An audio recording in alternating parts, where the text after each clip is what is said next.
भैया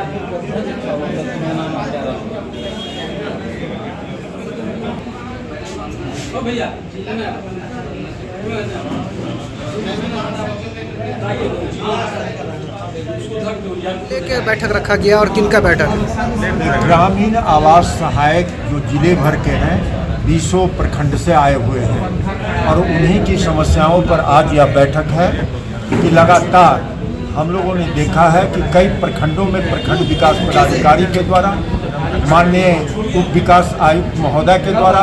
इन लोगों पर प्राथमिकी दर्ज करने का आदेश दिया जाता है। बिना स्पष्टीकरण पूछे हुए भी उप विकास आयुक्त के द्वारा सेवा से मुअत्तल कर दिया जाता है और अनावश्यक रूप से सबसे बड़ी बात है कि पिछले दिनों डीडीसी महोदय ने 12 घंटा काम करने का आदेश दिया, छुट्टी के दिनों में भी काम करने का आदेश दिया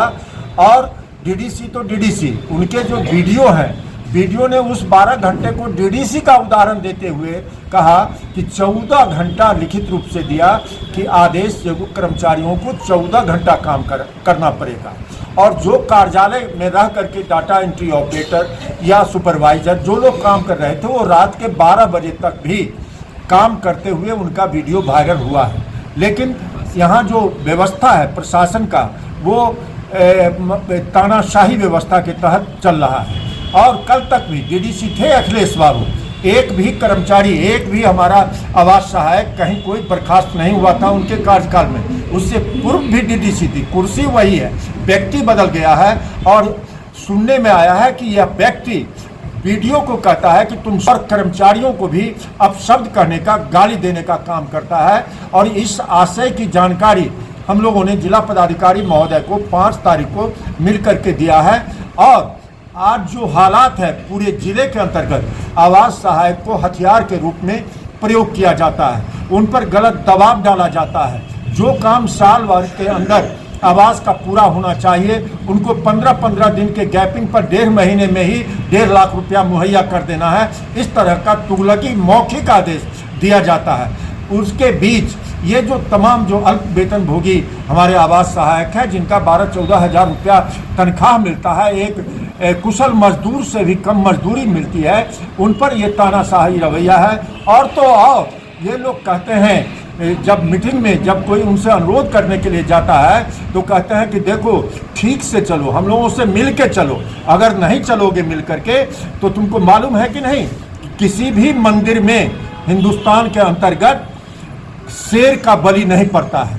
जब बलि पड़ता है तो बकरे की बलि पड़ती है, मेमने की बलि पड़ती है, हाथियों की बलि पड़ती है, लेकिन कहीं शेर की बलि नहीं पड़ती है। और वो मेमना, वो बकरी, वो हाथी का बच्चा तुम लोग हो, इसलिए कटना तो तुम्ही को है। जबकि सरकार का एक नियम बना हुआ है कि आवास का चयन कैसे किया जाए। हमारे जो आवास कर्मी साथी हैं वो गांव के लोगों से मिल करके सर्वेक्षण करके एक सूची बनाते हैं और वो सूची जाती है आम सभा में। वो अंतिम नहीं होता है कि आवास सहायक ने सूची बना दिया और उसी को भुगतान कर दिया जाए। वो सूची जाता है ग्राम सभा में जिसकी अध्यक्षता करते हैं माननीय मुखिया जी और उसमें वार्ड कमिश्नर साहब भी रहते हैं और उनके संपुष्टि के बाद सूची की स्वीकृति दी जाती है और स्वीकृति देने के बाद उस पर जो पर्यवेक्षक होते हैं आवास के वो उसकी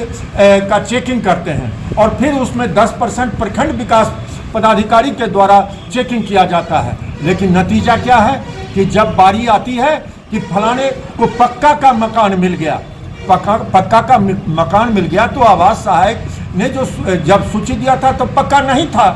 बाद में वो पक्का बना लिया जब तक मिलने की बारी आई। और अगर है तो फिर जो मुखिया जी हैं, वार्ड कमिश्नर साहब हैं, प्रखंड विकास पदाधिकारी हैं, वो उसको रिजेक्ट क्यों नहीं करते हैं। एक घटना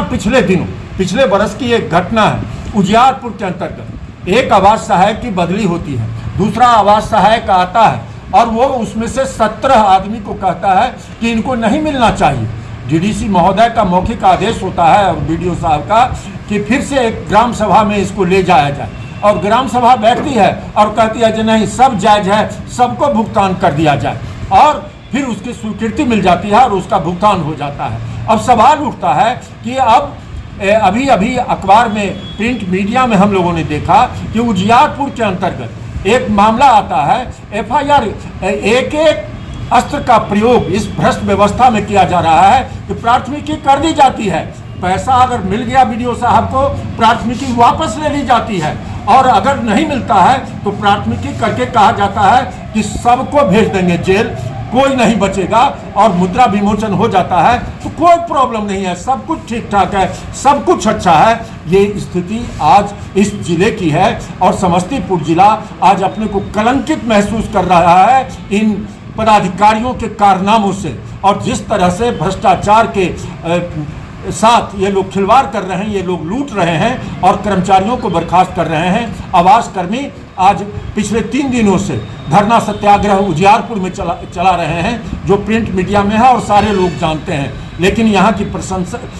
प्रशासन कुंभकर्णी निद्रा में सोई हुई है, कोई डेलीगेशन नहीं जाता है। अनुमंडल पदाधिकारी दर्शन सराय आती हैं धरना पर, खड़ा रहती हैं आधे घंटे तक और समझा के कहती हैं कि देखो बीडीओ साहब से बात कर दो जा करके, वो बात नहीं करती हैं कि तुम्हारा प्रॉब्लम क्या है, तुम्हारी समस्या क्यों है, तुम क्यों बैठे हुए हो। तो आज जो स्थिति है वो स्थिति से हम गुजर रहे हैं। अनुभवी कर्मचारियों की कमी, अनुभवी पदाधिकारियों की कमी, अनुभवी तमाम जो प्रशासनिक पदाधिकारी हैं कि कैसे धरनार्थियों से बात किया जाए कि धरनार्थियों की क्यों घर का बच्चा क्यों उठा हुआ है, क्यों नहीं हम उससे पूछ रहे हैं। इस मीटिंग में क्या निर्णय लेना? तो आज के मीटिंग में हम लोग निर्णय लेंगे सारे लोगों से, और आने वाले दिनों में अगर ये समस्याओं का निदान नहीं होता है हम लिखित तमाम प्रस्ताव देंगे, और लिखित प्रस्ताव के बावजूद अगर वो समस्याओं का समाधान नहीं करते हैं तो हम लोग आंदोलन पर, चरणबद्ध आंदोलन पर जाने को बाध्य होंगे, जिसकी सारी जवाबदेही जिला प्रशासन और प्रखंड प्रशासन की है। क्या नाम है? लक्ष्मीकांत झा, मुख्य संरक्षक, बिहार राज्य का सारा वर्णन आपको बताया गया है। यदि आवास सहायक के साथ जो घटित हो रही है उस पर यदि अविलंब जिला प्रशासन निर्णय नहीं लेती है उस संबंध में, तो बिहार राज्य अराजपत्रित कर्मचारी महासंघ बैठी नहीं रहेगी। उनके मुद्दों को अपने लेते हुए और एक व्यापक आंदोलन पर विचार विमर्श आज किया जा रहा है। हम महासंघ की बैठक बुला करके इसको महासंघ के हाथ में लेकर के हम लोग जो है इस पर आंदोलन करेंगे और जिला प्रशासन को बाध्य करेंगे कि हमारी मांगों पर विचार करें। क्या नाम है? राजीव रंजन, जिला मंत्री महासंघ।